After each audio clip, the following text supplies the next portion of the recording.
இங்க சக்தியுமே எப்படியாவது பொன்னியோட மனசுல இடம் பிடிக்கணும். அது மட்டும் இல்லாம முத்தையாவோட மனசையுமே கன்வின்ஸ் பண்ணணும் அப்படிங்கிறதுக்காக, அவருமே பொன்னியோட ஊருக்கு போயிட்டு, அங்க இருக்கிற கோயில்ல ஒரு ₹1,00,000 டொனேஷன் குடுக்குறாரு. அதனால இந்த அளவுக்கு பெரிய அமௌண்ட் குடுத்ததுக்காக, ஊர்ல இருக்க பெரிய மனுஷங்கள்லாம் சேர்ந்து, இந்த பக்கம் சக்திக்கு, இந்த பக்கம் தலப்பாக்கட்டெல்லாம் கட்டி, அவர ரொம்பவே பெருமைப்படுத்திடுறாங்க. ஆனா இந்த விஷயம் சுத்தமா பிடிக்காத முத்தையாவுமே, "எதுக்கு இப்படி பண்ணிட்டு இருக்கீங்க? இவர் என்ன காரணத்துக்காக இந்த ஊருக்கு வந்திருக்காருன்னு உங்களுக்கு தெரியும்ல. அப்புறம் ஏன் இப்படி பண்றீங்க?" அப்படின்ற மாரி, இங்க சக்திய இந்த ஊருக்குள்ள அலோவ் பண்ணக்கூடாது அப்படின்ற மாரி, அவருமே வந்து சத்தம் போட ஆரம்பிக்கிறாங்க. ஆனா அங்க இருக்கிற பெரிய மனுஷங்களும், "இங்க பாரு முத்தையா, உன்னோட பர்சனல் விஷயத்த இங்க கோயிலுக்கிட்ட கொண்டு வராத. ஏன்னா கோயில் வந்து பொது சொத்து. அது மட்டும் இல்லாம இந்த தம்பி நம்ம கோயிலுக்கு ₹1,00,000 டொனேஷன் குடுத்திருக்கு. அதுக்காக தான் அந்த பையனுக்கு நாங்க மரியாதை பண்ணிக்கிட்டு இருக்கோம். இதுல நீ தலையிடாத" அப்படின்ற மாரி முத்தையாவ அங்க இருந்து அனுப்பிச்சு விட்டுறாங்க.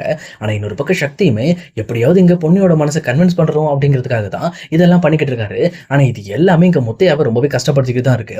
அவருமே டைரக்டா ஊர் மக்கள் எல்லாத்தையும் கூப்பிட்டு அவங்க கிட்ட சொல்லிடுறாரு, "இங்க பாருங்க, அந்த சக்தின்ற பையன் இந்த ஊருக்கு எதுக்கு வந்திருக்கான் அப்படிங்கிறது உங்க எல்லாருக்குமே தெரியும். ஆனா அவனுக்கு நீங்க யாரும் வந்து இந்த ஊர்ல தங்குறதுக்கு இடம் கொடுக்க கூடாது. அவன் இந்த ஊர்ல தங்கினான்னா மறுபடியும் என் பொண்ணை ரொம்ப கஷ்டப்படுத்திடுவான். ஏன்னா என் பொண்ணு அவங்க வீட்டுல எவ்வளவு கஷ்டப்பட்டா அப்படிங்கிற விஷயம் எல்லாமே உங்க எல்லாருக்குமே தெரியும்" அப்படின்ற மாதிரி அவருமே இங்க ஊர் மக்கள் எல்லாருக்கிட்டையுமே சக்திக்கு இடம் கொடுக்கக்கூடாது அப்படின்ற மாதிரி சொல்லிடுறாங்க.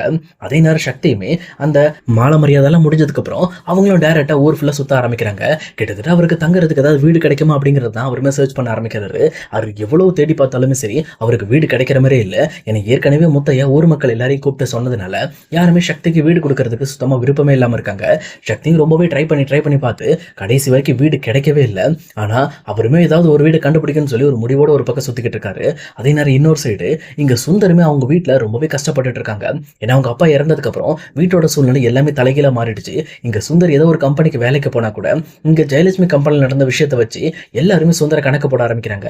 அது மட்டும் இல்லாம ஒரு துரோகி, இந்த மாதிரி ஒரு ஃப்ராடு பண்றவனை எங்க கம்பெனில வச்சிருக்க முடியாதுன்னு சொல்லி எல்லாருமே சுந்தர் அவமானப்படுத்தி மறுபடியும் ரிட்டர்ன் அனுப்பிச்சிட்டு இருக்காங்க. இங்க சுந்தருக்குமே என்ன பண்றதுனே தெரியல.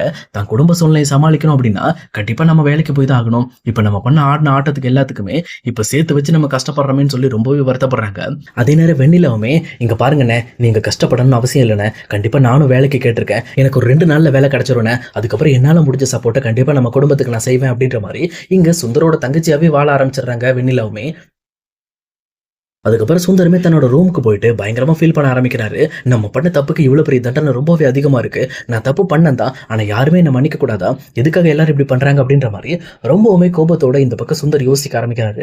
பட் இருந்தாலும் நம்ம கோபத்தினால இந்த விஷயத்த சாதிக்க முடியாது. இதை நம்ம எப்படியாவது நம்ம வீட்டில் கன்வின்ஸ் பண்ணணும். இதை ஒரு எமோஷன் மூலமா தான் கன்வின்ஸ் பண்ண முடியும் அப்படின்ற மாதிரி இங்க சுந்தருமே இப்போ நம்ம டைரக்டா வந்து பவானி கிட்ட போய் கேட்க முடியாது. அது மட்டும் இல்லாம ஜெயா கிட்ட இதை பத்தி பேசினாலுமே தனியா கூப்பிட்டு பேசினா மட்டும்தான் சரி வரும் அப்படின்ற மாதிரி ஒரு முடிவுக்கு வராரு. அதாவது சுந்தர் தனியா வந்து ஜெயாவை கூப்பிட்டு அவங்க கிட்ட மன்னிப்பு கேட்டு மறுபடியும் எனக்கு ஒரு வாய்ப்பு கொடுங்க, இதுக்கு மேல நான் இப்படி பண்ண மாட்டேன் அப்படின்ற மாதிரி ஒரு முடிவோட இங்க கன்வின்ஸ் பண்ண ட்ரை பண்ணலாம் அப்படின்ற மாதிரி ஒரு முடிவுக்கு வராரு. ஆனா இந்த முடிவை எப்படி செய்யலாம்னு சொல்லி பயங்கரமா யோசிக்க ஆரம்பிக்கிறாரு. அதே நேரம் இன்னொரு சைடு இந்த பக்கம் வந்து சக்தியுமே ஒரு ஃபுல்லா தேடி தேடி இந்த பக்கம் அவர் வீடு கண்டுபிடிச்சுமே வீடு அவருக்கு கிடைக்கவே இல்லை. ஆனா கடைசியில் அவர் எதிர்பார்க்காத மாதிரி அதே ஊர்ல இவருக்கு ஒரு வீடு இருக்கு. சொல்லப்போனா அது வேற யார் வீடும் கிடையாது, இங்க சக்தியோட ஃப்ரெண்டு வீடு தான். சக்தி சின்ன வயசுல இங்க இருந்தப்போ அவரோட ஸ்கூல் ஃப்ரெண்ட் ஒருத்தரை பாக்குறாரு. அவருமே வெளியூர்ல தங்கியிருக்காரு போல இருக்கு. அவரோட சொந்த வீடு மட்டும் இங்க இருக்கு. இங்க அவரு திருவிழாக்கு வந்துட்டு திருவிழா முடிஞ்சதுக்கு அப்புறம் ஊருக்கு கிளம்பலாம்னு சொல்லி ரெடியாகி கிளம்பி போயிட்டு இருக்காரு. ஆனா அவரை பார்த்த சக்தியுமே பயங்கர சந்தோஷத்தோட அவர்கிட்ட போயிட்டு, "டேய் மச்சி, எப்பரா இருக்க, நல்லா இருக்கே" அப்படின்ற மாதிரி ரொம்பவே கேஷுவலா பேச ஆரம்பிக்கிறாங்க. ஆனா இங்க சக்தி அவருக்கு அடையாளம் தெரியல. "நீங்க யாரு?" அப்படின்ற மாதிரி கேட்கறாங்க. "டேய், என்ன மறந்துட்டியா? நான் தான்டா சக்தி" அப்படின்ற மாதிரி அவருமே எங்க ஃப்ரெண்டு கிட்ட இன்ட்ரோடியூஸ் ஆகுறாரு. அவருமே, "சக்தி, நீயாடா? என்னாச்சுடா? இங்க என்னடா பண்ணிட்டு இருக்க? உங்க விஷயத்தை பத்திலாம் நான் நிறைய கேள்விப்பட்டேன். அப்போ ஜெயலட்சுமி இப்பதான் ஞாபகம் வருது. ஆமா ஆமா ஆமா, நீ தானே அது" அப்படின்ற மாதிரி இந்த பக்கம் அப்பதான் சக்தி அவருமே ஞாபகத்தை கொண்டு வராரு. அதுக்கப்புறம் தான் சக்தி அவர் தனியா கூட்டிட்டு போயிட்டு அவருக்கும் அவர் குடும்பத்தில் நடந்த விஷயங்கள் எல்லாத்தையுமே ரொம்பவே டீட்டெயிலா எடுத்து சொல்ல ஆரம்பிக்கிறாங்க. அதை கேட்ட அவரோட ஃப்ரெண்டுமே, "டேய், என்னடா அது இவ்வளவு பெரிய பிரச்சனை நடந்திருக்கு, இந்த விஷயத்தை பத்திலாம் என்கிட்ட ஒரு வார்த்தை சொல்லாங்கடா, என்னால முடிஞ்ச சப்போர்ட்டை நான் உனக்கு கொடுத்துருப்பேன்ல" அப்படின்ற மாதிரி கேட்கிறாங்க. ஆனா அதே நேரம் சக்தியுமே, "இல்லடா, சொல்லப்போனா என்னால அந்த விஷயத்துல ரொம்பவே தெளிவா யோசிக்க முடியலடா. பிரச்சனைகள் தலைக்கு மேல போனதுக்கு அப்புறம் நான் அந்த பிரச்சனைகளை பத்தி சமாளிக்கிறது மட்டும் தான் யோசனை தவிர என் கூட ஆறுதலா இருக்க நிறைய நபர்களை நான் வந்து மிஸ் பண்ணிட்டேன், தேட மறந்துட்டேன்" அப்படின்ற மாதிரி எங்க சக்தி ரொம்ப ஓப்பனா பேசிக்கிட்டு இருக்காங்க. உடனே எங்க சக்தியோட ஃப்ரெண்டுமே, "ஒன்னும் கவலைப்படாத, நீ இப்ப இந்த ஊருக்கு எதுக்கு வந்திருக்க? பொன்னி கன்வின்ஸ் பண்ண தானே? அதை ரொம்பவே வந்து தெளிவாக செஞ்சு பொண்ணியை கன்வின்ஸ் பண்ணி மறுபடியும் நீ கூட்டிட்டு போடா, உன்னால கண்டிப்பாக முடியும் அப்படின்ற மாதிரி சொல்றாங்க. ஆனால் இது கேட்டுட்டு இருக்க சக்தியுமே, நீ வேற ஏன்டா, ஏற்கனவே பொண்ணியோட அப்பா முத்தையா வேற ஊர் ஃபுல்லாக சொல்லி வச்சிருக்காரு, யாருக்கும் வீடு கொடுக்கக்கூடாது, வீடு கொடுத்தீங்க அவ்வளோதான் அப்படின்ற மாதிரி மிரட்டி வச்சிருக்காரு, நான் என்னடா போய் வீடு எடுக்கிறது, நான் எங்கே போய் தங்குறது அப்படின்ற மாதிரி கேட்குறாங்க. ஆனால் சக்தியோட ஃப்ரெண்டுமே, டேய் மச்சி நீ ஏன் கவலைப்படுற, என் வீடு இருக்கு, நீ தங்கிக்க, சொல்லப்போனால் நான் ஃபேமிலியோட அங்கே தான் இருக்கேன், அப்பப்போ திருவிழாக்கு மட்டும் வந்துட்டு நம்ம செய்ய வேண்டிய சீரை மட்டும் செஞ்சுட்டு போயிட்டே இருப்பேன், நீ நேராக வா, என் வீட்டில் இருந்துக்க, இதான் என் வீட்டு சாவிந்தா அப்படின்னு சொல்லிட்டு இங்க சக்திக்காக தான் ஃப்ரெண்டு தன்னோட வீட்டு சாவி எடுத்து கொடுத்துட்டாரு.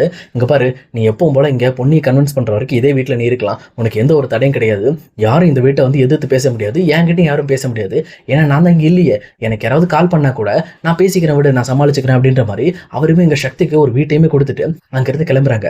எங்க சக்திக்கு ரொம்பவே சந்தோஷமா இருக்கு. அவருமே தான் ஃப்ரெண்டு கிட்ட, பரவாயில்ல மச்சி நீயாவது என்ன புரிஞ்சுக்கிட்டி அப்படின்ற மாதிரி கேட்கறாங்க. ஏன் மச்சி, உன சின்ன வயசுல இருந்து பார்த்துட்டு இருக்கேன், நான் புரிஞ்சுக்காம யார் புரிஞ்சுக்குவா, விடு, நீ எப்பவுமே பிடிவாதக்காரன், கண்டிப்பா பொண்ணியை கன்வின்ஸ் பண்ணி கூட்டிட்டு போயிடணும் பாத்துக்க அப்படின்ற மாதிரி சக்திக்கு ஆல் தி பெஸ்ட் சொல்லிட்டு அங்கிருந்து கிளம்புறாங்க.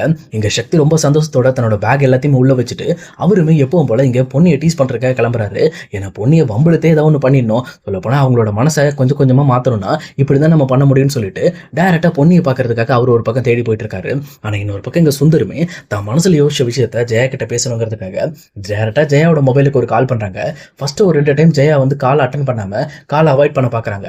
ஆனா இன்னொரு பக்கம் ஜெயாவுமே பவானியோட லைஃபும் சிவானி பாப்பாவோட லைஃபும் யோசிச்சு பார்த்துட்டு, சரி எதுக்கும் ஒரு டைம் நம்ம என்னென்னு எடுத்து பேசிடுவோம் அப்படின்ற மாதிரி, சொல்லுங்க உங்களுக்கு என்ன வேணும், எதுக்கு எனக்கு கால் பண்ணி தொந்தரவு பண்றீங்க அப்படின்ற மாதிரி ஜெயா கேட்குறாங்க. அப்போ இது கேட்டோன்னு சுந்தருமே, அதான் இங்க பாருங்க, நான் உங்ககிட்ட கொஞ்சம் பேசணும், தயவு செஞ்சு நான் பேசுறது கொஞ்சம் கேளுங்க, இப்போ எவ்வளோ பெரிய விஷயங்கள் நம்ம கடந்து வந்துட்டோம், அதனால எனக்கு ஒரு டைம் நான் உங்ககிட்ட பேசுறதுக்கு எனக்கு வாய்ப்பு கொடுங்க, நான் நேரில் வந்து உங்களை கொஞ்சம் கன்வின்ஸ் பண்ண ட்ரை பண்றேன் அப்படின்ற மாதிரி இங்க சுந்தருமே சொல்றாங்க. இது கேட்டோன்னு இன்னொரு பக்கம் ஜெயாவுமே, சரி அவர் வரட்டு, அவர் என்னதான் சொல்றாரு பார்க்கலாம் அப்படின்னு சொல்லிட்டு டைரக்டா அவரை அவங்களோட கம்பெனிக்கே வர வைக்கிறாங்க.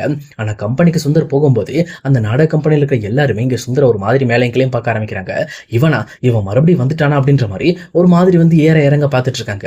அப்ப ஜெயாவே தன்னோட ரூம்குள்ள கூப்பிட்டு இந்த பக்கம் சுந்தர் கிட்ட, நீங்க என்ன எதுக்காக என்கிட்ட பேசணும்னு சொன்னீங்க, முதல்ல எதா இருந்தாலும் டீட்டெயிலா பேசுங்க, நீங்க பண்ண விஷயத்த நினைக்கிறப்பெல்லாம் எனக்கு அப்படியே உடம்பெல்லாம் கூசுது, இந்த அளவுக்கு ஒரு விஷயத்த பண்ணிட்டு நீங்க மறுபடியும் வந்து மன்னிப்புன்னு கேட்டுட்டு இருக்கீங்க, நீங்க சொன்னதுக்கு நாங்க மன்னிச்சுட்டு போயிட்டோமா அப்படின்ற மாதிரி இங்க ஜெயா ரொம்ப கோபத்தோட சுந்தர் கிட்ட கேட்கறாங்க.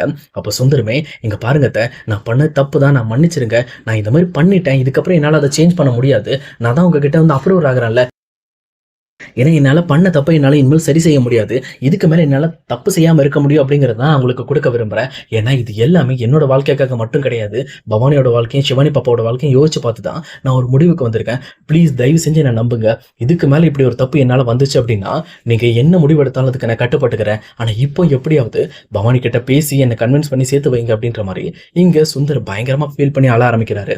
இதை கேட்டுட்டு இருக்க ஜெயாக்குமே கொஞ்சம் கொஞ்சமாக சுந்தர் மேலே கொஞ்சம் நம்பிக்கை வர ஆரம்பிக்குது.